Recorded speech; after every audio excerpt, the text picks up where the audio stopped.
I'm Lucie Horsch. I'm a recorder player.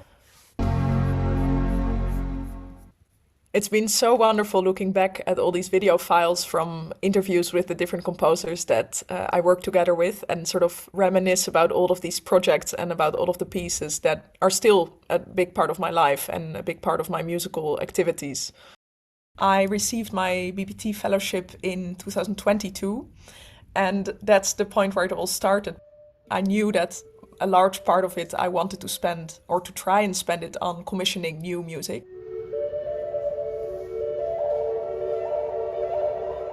So the first commission that I was able to carry out because of my BBT fellowship was a newly written piece by Calliope Tsupaki for recorder and harpsichord that sort of melts together this Baroque world and also brings it to the present for the listener.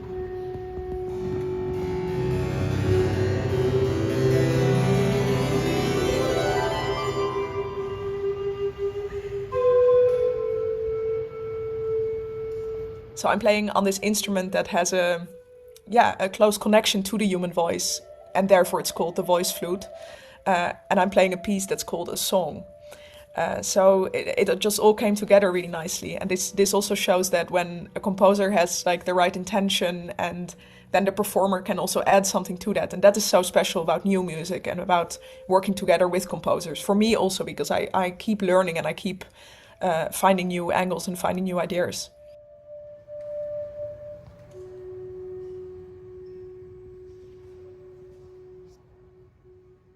So the second commission that I was able to do with my BBT fellowship was a Baroque concerto, recorder concerto, written by Reza Namavar.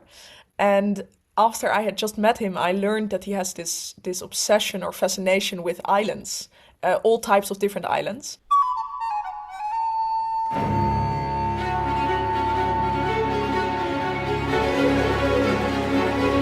I named the music, the composition Vetia Poi Poi because I'm inspired by Tahiti. It's a place where I love to go. I've been there 5 times.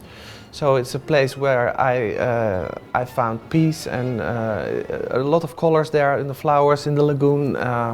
It's for me very inspiring. So a lot of my compositions, I give them Tahitian names because it's for me, it's the most beautiful place I visit.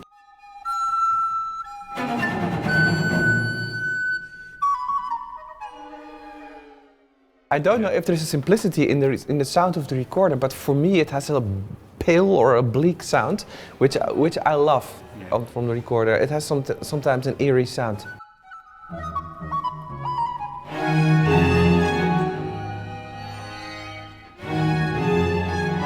It was really nice to do it to show the piece to people. I love that about contemporary music, that you never fully know. Also, it's very difficult to judge a piece from your own experience of preparing it. I noticed that you're very much still involved with the details, trying to fix everything, trying to figure out, okay, is this strong enough? Is this the most expressive possibility? And then you play the premiere and then you realize that actually the music is about people enjoying it. And I realized that Reza's piece is really effective and it's really appeals to everyone in a very immediate way.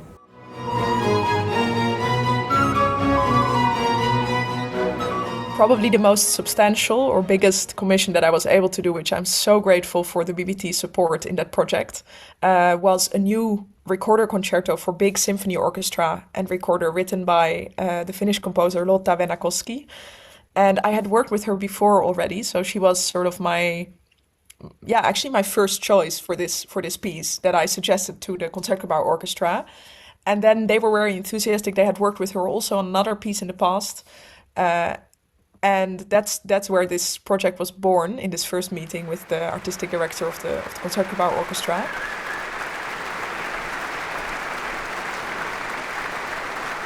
It was really nice to have the chance to sit down with composer Lotta and ask her some questions about her piece, actually in the week that we were both really nervous for, because it was the week of the world premiere in Amsterdam in the Concertgebouw. What do you like about writing for symphony orchestra? The possibilities are so many, Yeah. and they are so. I really love orchestral colors. Because, one can do so much.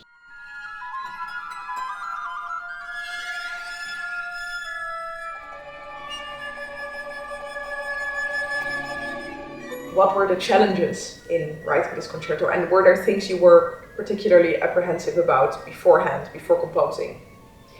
My main concern was that the recorder is a very silent instrument.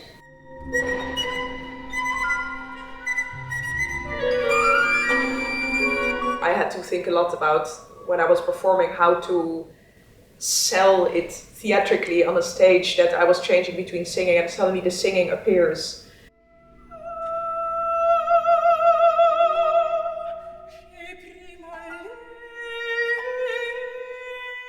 And it's almost, I tried to go about it the first time I'm singing in the piece. It's not yet a conscious, like, oh, I'm putting my recorder away, now I'm going to sing.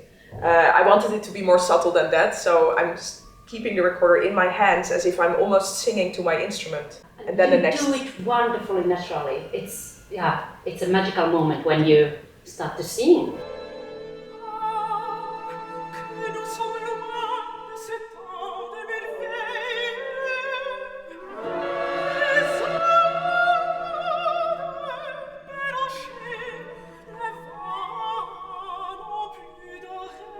It was also really wonderful sitting down with Rob Zuidam, the composer of the piece Airs, Riffs and Runs, after the last performance of his concerto, to sort of look back on the project and talk together about what the piece meant to me and what it meant to him also.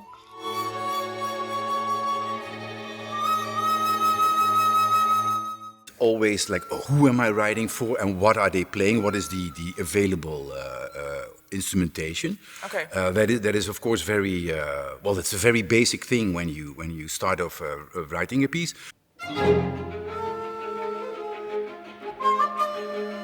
This concerto by Rob Zuidam turned out to be quite the challenge, and it was. I mean, the more challenging a project is, the more validation you also get from it when you manage to overcome the challenges. And then on top of that, and you know, I don't want to be too flattering, of course, but then I was also writing for you, and you know how to do a couple of things on the recorder. Well, I actually learned from your piece some things that I thought beforehand wouldn't be possible. So you definitely stretched the. I very the much. benchmarks I thought, you know, I will just go along with the imagination, and then if it's like really impossible, if you say, well, I can't. This is not playable. We have to take out like a couple of notes. Yeah. Then I told you straight from the start. I'll be happy to adjust that because you are the ones that have to be. You're out there on stage, and you have to feel comfortable. Yeah. And if you feel comfortable, you have like a lot better way of convincing the audience, the listener, which is the ultimate goal.